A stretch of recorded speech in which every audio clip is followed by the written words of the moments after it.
I'm just about to share my screen with you. And here we go. All right. Hello, everybody. I believe this is working. I am Stephanie Rudnick, and I'm here today to talk to you about public relations, one of my favorite topics.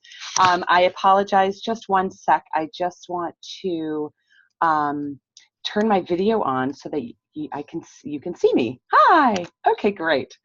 So let me share my screen with you and we will get going. Technology is not my forte, unfortunately, which is why I went to journalism school. But I'm really excited to be here today to talk to you about, again, my favorite topic, which is public relations, media relations, and in general, really getting the world to know about your business. So first off, I'm just going to give you a quick introduction to who I am, and then I promise to take you through all of these things. So what is public relations today, and what is it going to do for your business? How do you get the attention of the media so that your client hears about you? And that's why we're in business, right? To make a little money and have a little fun. The next is, how do you get people to write stories about you, or follow you on social, or care what you have to say, and then indeed buy your product or service? Then how do you become an expert? So the media will use you as a source, which could then once again lead to new customers. And then also, and this is the trickiest part, is how do you actually decide who you're going to pitch and how do you get a hold of them? So quickly, I'm just going to move on. I guess my photo is there, but this is me. My name is Stephanie Rudnick. I live in New York City. My first most important job is I am a mom of 2 little ones. My son is almost 6, and my daughter is 3.5, Charlie and Tilly. I grew up in Chicago, and I went to school at the University of Southern California. So I'm just going to take you quickly on a little bit of my background, so you can see the different kinds of experiences that I've had that hopefully will bring to you some helpful hints today.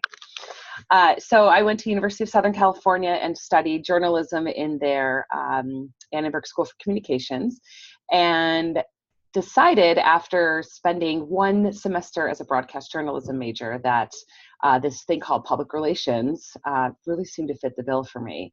And so I switched over to PR, and it was really an incredible experience because all of my teachers at USC were working professionals. So they were either journalists at the LA Times or running agencies. I even had one awesome teacher, John Pavlik, who I still think about today, that taught me so much about entertainment PR. He ran communications for the Academy. So we got to work on the Oscars. It was not glamorous, and it was very hard work, but really super fun. So when I graduated, after having a different internship every semester, now it seems like 100 years ago, I started working at a company called Edelman, which in the PR world is the most powerful independent agency today, Chicago-based agency, but they're all over the world. And that's where I kind of got my chops and showed up super early, learned how to smile and dial, as they say, and faxed my fingers off.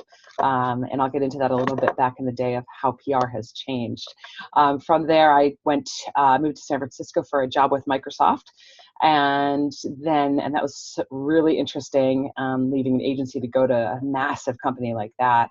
And then left Microsoft to go to Excite at Home, which was a very cool technology startup.com at the time. Then I moved to New York, and I've had several jobs since then, which, as you can see, Rogers & Cowan, Hypnotic, PMK, American Express, a company called Momentum, Wasserman, and now MKTG, as well as my own agency.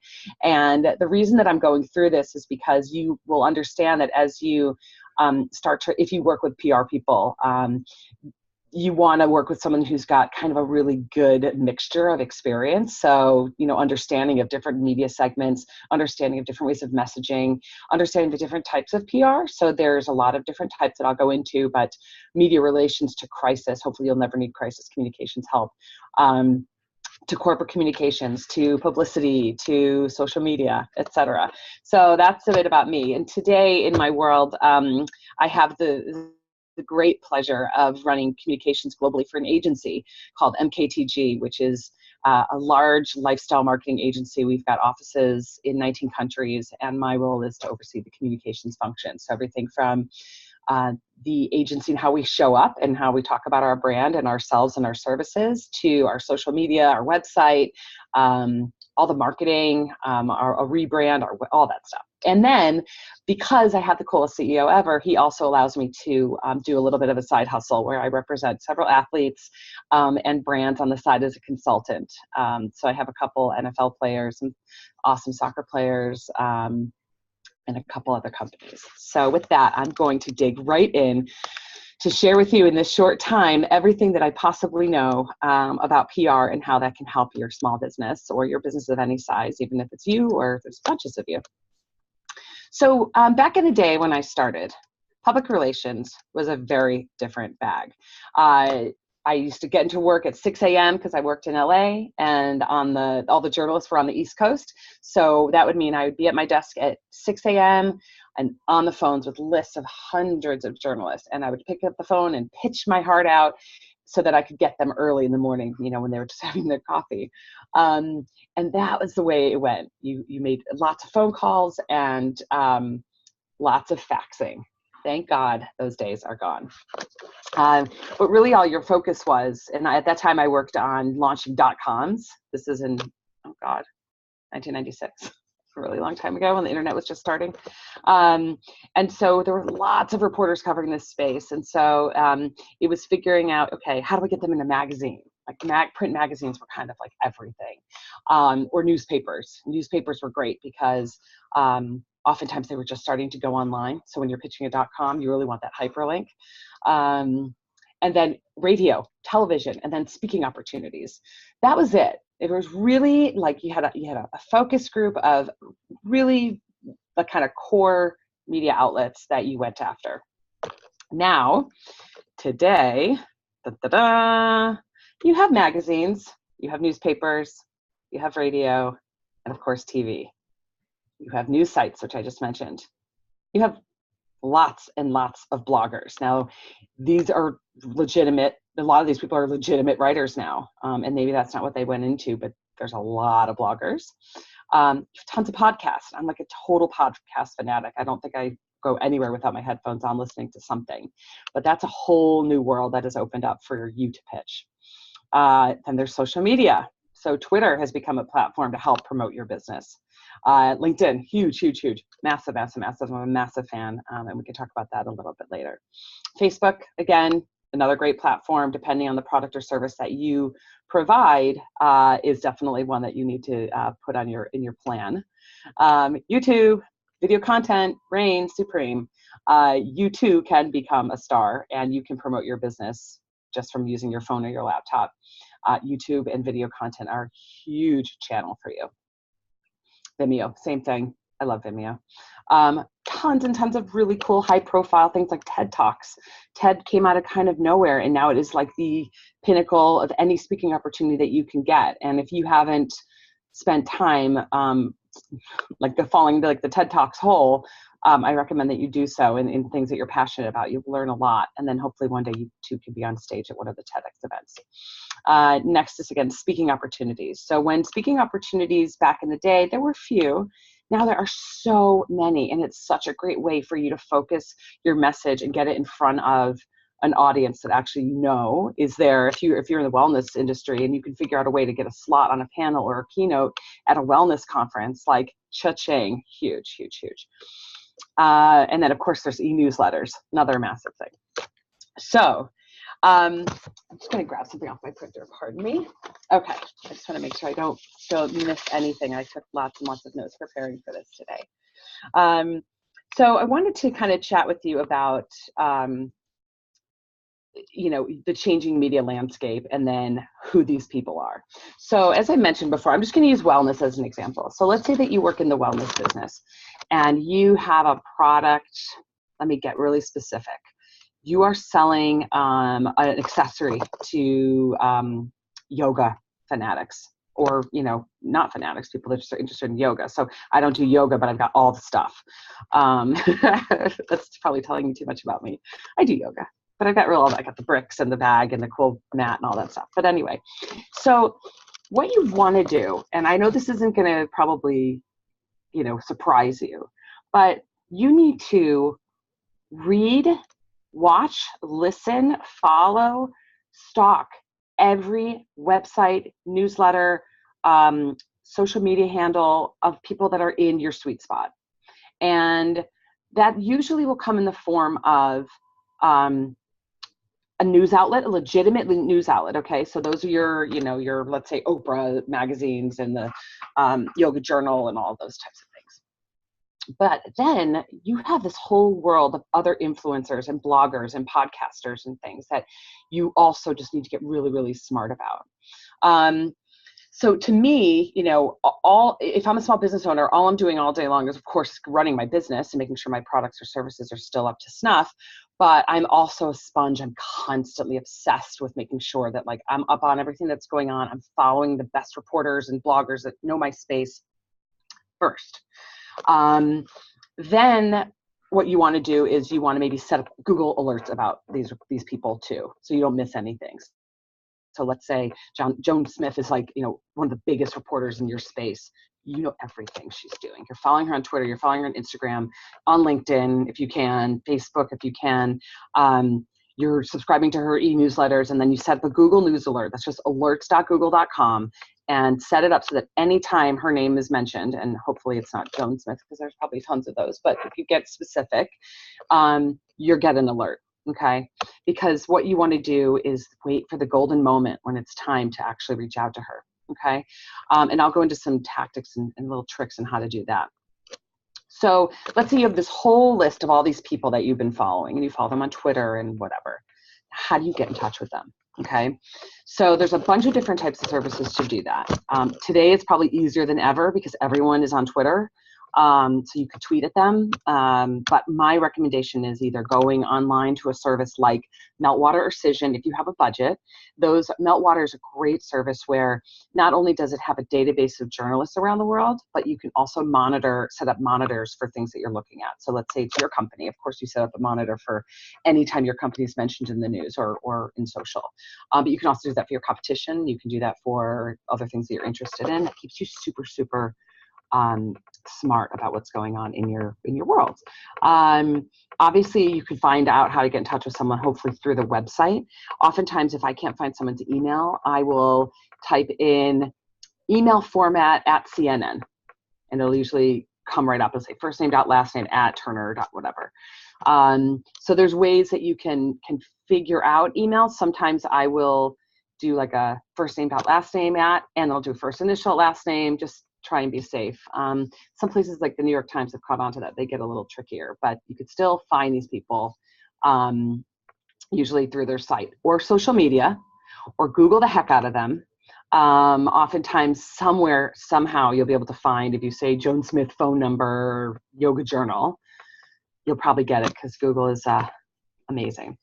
Another tool that I use to start getting stronger relationships with journalists that might not be super mainstream is through a free service called Help a Reporter Out. So it's HARO.com. So what you do is you can go on that site and you can sign in for free, and you'll get emails 3 times a day. So be prepared. But what that is that journalists will submit story needs to HARO, and then they'll email them out. So today there were, I think the one I got today at lunch was like 150 requests. So none of them fit the bill for me or for my clients, but oftentimes they'll say, I'm looking for the best unknown bars in Miami, as an example. Or I'm working on a story about moms going back to work. How can yoga help them? Ding, ding, ding, that's you, okay? So that's a really easy way to kind of just start getting relationships with the media. And then there's another service called ProfNet, which you can Google to learn a little bit more about. Now, this is where the sweet stuff comes in. So let's say you know who who's covering your space. You haven't reached out, but you have to remember that anytime you reach out to a journalist, it's got to be really, really strategic. Okay, so that's where we get into this idea of topics versus angles versus stories. So in PR, first and foremost, it's your job, and if it's you, or if it's your agency, or if it's your friend who's helping you out, you want to make the journalist's job as absolutely easy as possible. Journalists have such strong, tight deadlines, and they have really, they short timelines. So oftentimes they're spending so much time sifting through emails, and it's really, really frustrating when they get a bunch of spam that doesn't pertain to them, okay? But you will never do that, because you're going to know exactly what they're writing about. You're going to have read everything they've written or talked about or whatever. So you'll not be one of those people. I can't tell you how my journalism friends will say, I cover tech and can't tell you how many emails I get about lip gloss. Okay, like that's really annoying and it's a waste of time. So first and foremost is making sure that when you're ready to reach out, that you come to them with a fully baked story. So if I have a yoga product, I would not email the yoga journal and say, hey, I have a yoga product. Do you want to hear about it? You'll never get a response. Sorry. I mean, I'd be shocked. Instead, the subject of your email, which is so critical, is you got to make it really, really strong. Okay. So it might be story idea : 5 yoga moves to get mom's core back in shape. I don't know. I'm a mom, so that stuff always kind of lights me up. Then you got to go, and I'm a big email pitcher. I don't believe in phone calls anymore. No one has time for phone calls, even though I love talking on the phone. Reporters usually they want to see your subject, they want to click it open, they want to read the story in the first line, 1 or 2 sentences. Hi, my name is blah blah blah, and I run da da da da da. I have 3 experts that can talk to you about 5 different yoga positions that can help new moms get their core strength back. Here's a link to my website. I have, photography, blah, blah, blah. I have everything ready for you. Basically just want to lay it out for them, and they'll say, oh, actually, that's really interesting, because what you're then asking them to do is to invest time in you. Okay. So you need to the hook has to be making it really baked for them, not super promotional, and it's the cheapest on the market and the best you've ever seen. It just has to be real straight up. This is the idea. Here's the product. Here's a link to my website. I will follow up with you in 1 week. Okay. So the onus is on you to then follow up. Okay.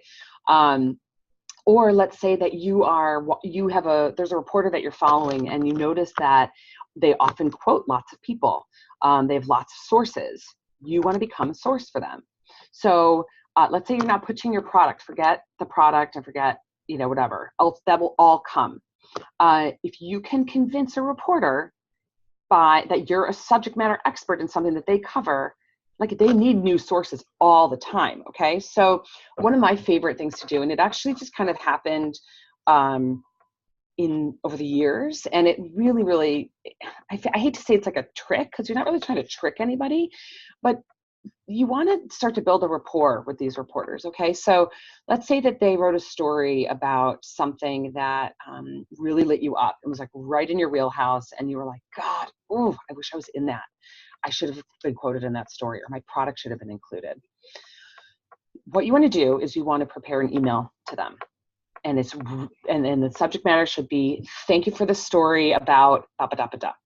And then in the body of the email should be just a few sentences. Say, hi, my name is X, and I run blah, blah, blah. I just wanted to thank you for taking the time to write that great story about, da da da yoga. I indeed run a company that, can help service that. And you just want to say, and please consider me as a source. Here's my social media handle, so you can see that I really know what I'm doing. Here's my website. Here's a link to my products, etc. That to me is like gold. And when you help show a reporter that you can help them out, they'll put you in their source database. Okay. Because they can't keep using the same sources over and over again. So I'm going to move on to the next. I just want to make sure I don't forget anything, because I can't go back.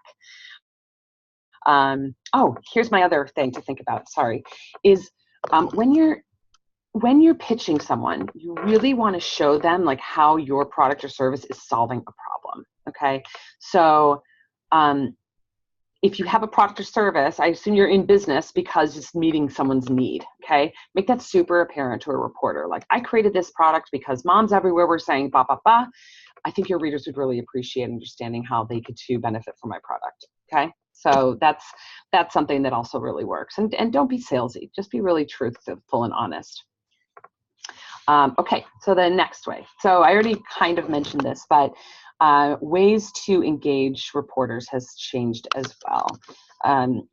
Back in the day, we would write up a huge press release, and a press release basically consists of, like, it shouldn't be really more than a page, but I mean, I've sent out, I mean, I'd say 20 years ago, they're like 5-10 page press releases, and I still, it still boggles the mind how much time we spent on those. But today, thank goodness, reporters are not necessarily standing by their fax machine waiting for you to fax them a press release.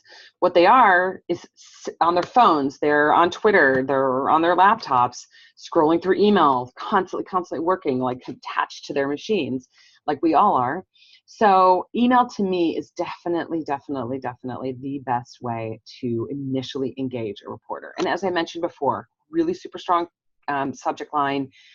Never send anything over 5 megs. Maybe sending artwork could be helpful. Really straight and to the point, and show them how you can make their lives easier and how their readers or their listeners or their viewers will benefit.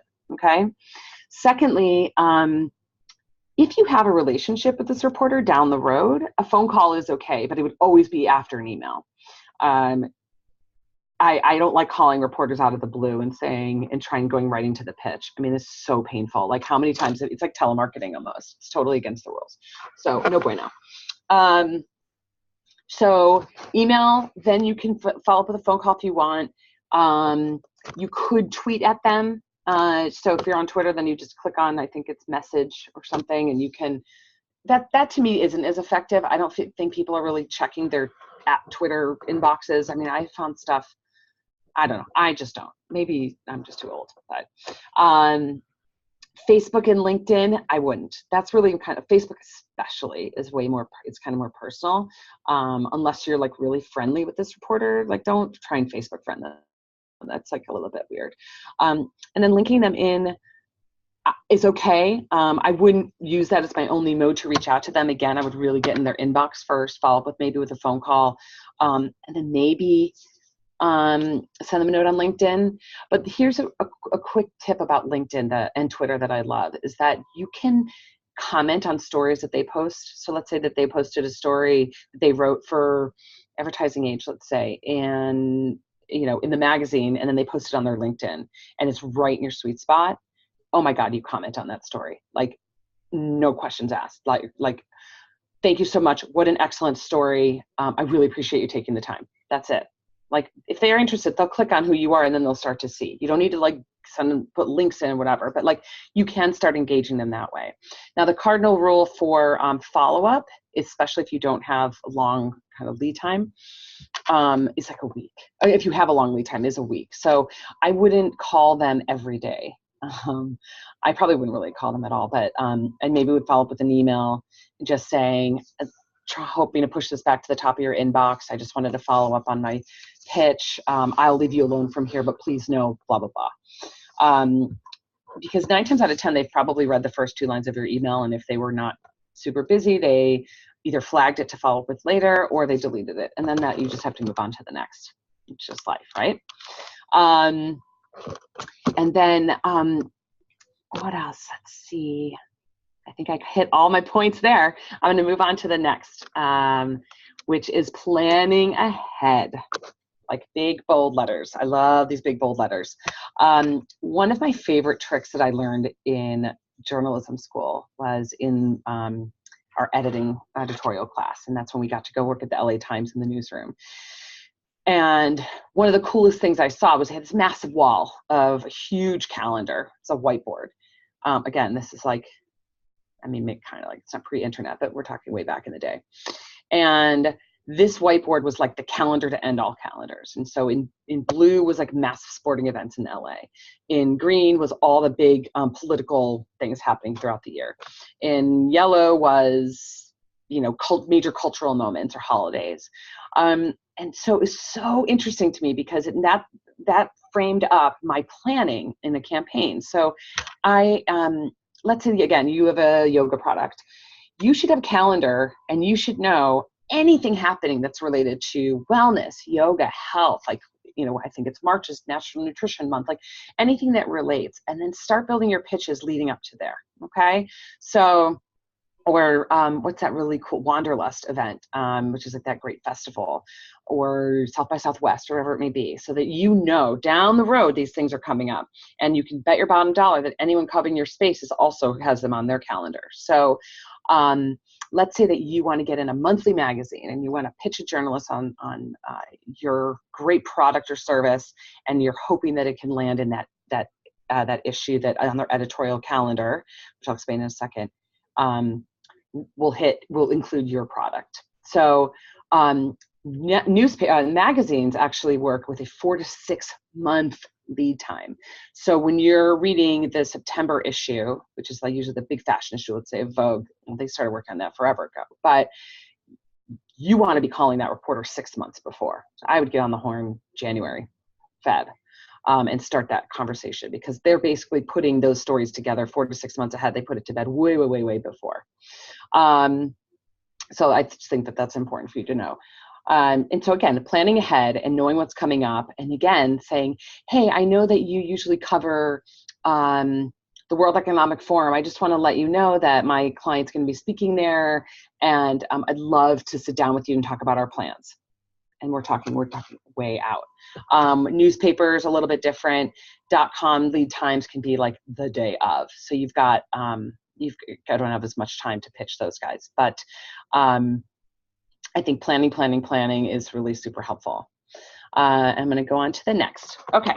So we kind of touched on this, but I wanted to go a little bit further into the email pitch, which I told you. So, into the press release, media alert, and the social media outreach. So the email pitch we talked about, really strong subject header, really super to the point, actionable content in the body of your email, really short. I mean, these guys are reading like maybe the first sentence and the headline and the subject, and that's it. Then the next thing, when this is something that I still use all the time, and it's really just to make the journalist's life easier, is a press release. The way that a press release works, and you can Google this, and it'll lay it all out for you. But your headline has to be really super strong. Then you have a subhead that maybe qualifies a little bit further what the headline is.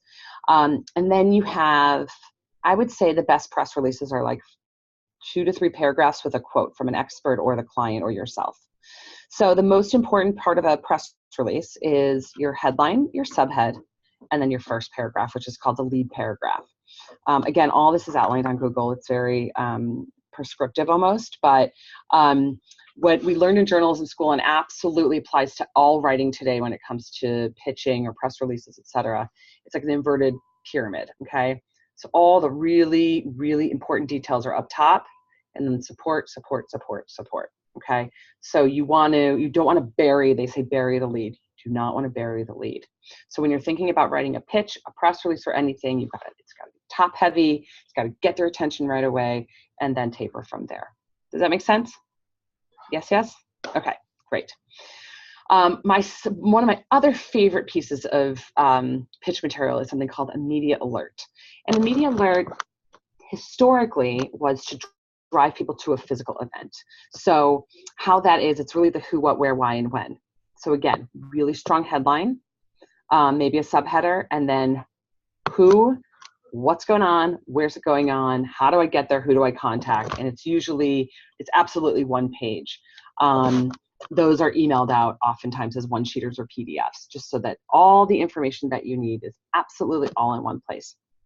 Again, you can Google that. And then the final piece that I touched on, and I hope it doesn't feel like I'm all over the place, but this is a whole new world for you, is the ability for you to engage with journalists or influencers or bloggers or podcasters or whatever through social media is like the golden ticket. So I imagine that after watching this, I hope that you're going to run to your computers and you're going to start feverishly searching and following and finding who your golden contacts are and just be a sponge, okay? But you can also be a sponge, but you can interact with them too. Who doesn't love getting a great comment on a story that they wrote, that they spent tons of time on? Or perhaps you rate their podcast on iTunes. Awesome. And they know that you're listening. But I think that being able to use social media to get your word out and to engage with journalists is like, it makes everyone and anyone become a really strong PR person, to be totally honest. So I think I got almost everything I wanted to get in exactly 30 minutes. And before I go, I just wanted to, first off, thank you so much for this time. As you can see, this is something I'm super passionate about, and this is like PR 101. So there's a million different ways that I kind of look at PR, and I just wanted to give you like some of the basic tools that that I think could help you just to get started. But if you want to reach out to me, I'm totally cool with that. I would love to help you, even if we could have a quick conversation, or if you're looking for some PR help, I could lead you in the right direction. Or if you just have some general questions, you know, I'm happy to reach out to you and set up a call. You can go to my website, which is just stephrudnick.com, and there's a little, all my social feeds and my email button are all in the lower left-hand side corner, I think. Yes. So just shoot me an email through there. Again, Steph, STEPHRUDNICK.com. And if you have any questions or want to connect, have some suggestions, there's nothing I love more than helping other people, especially build their businesses, which I know you probably do too, because you're part of this awesome program. Shout out to Carissa. But again, I would 100% love to help you. And I'll also be able to, maybe I'll upload this deck, or I'll send it over to Joan so that she can upload it. But I've also included here a couple resources that I mentioned that can also help you, that are mostly free, kind of get your PR train rolling. So that's it from me. I hope you learned something. Again, reach out to me whenever you want. Follow me. All my social handles are @StephRudnick. And let's get going. Thank you so much, and take care.